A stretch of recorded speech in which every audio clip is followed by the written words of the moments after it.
That's a really good question, and it's actually quite topical too today. Snoring could potentially indicate that somebody has sleep apnea. This occurs when breathing repeatedly starts and stops during sleep because your throat muscles intermittently relax and blocks your airway repeatedly at night.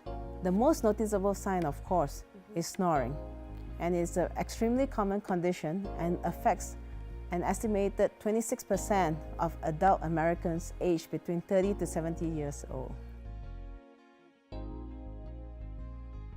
Not necessarily so.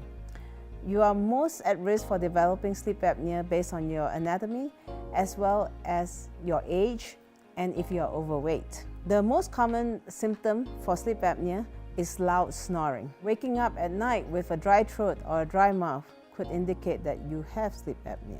In addition, because you are not getting adequate rapid eye movement sleep, you could manifest excessive daytime sleepiness. Having difficulties concentrating during the day or having mood changes such as depression and irritability could point to untreated sleep apnea. And of course, having resistant hypertension could also result from untreated sleep apnea.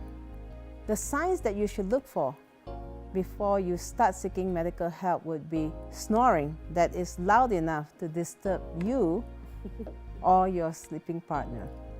In addition, you could experience shortness of breath or gasping during sleep that could wake you up.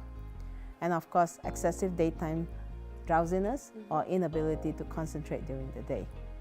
Go to your doctor and let them know that you may not be sleeping well and you could have sleep apnea.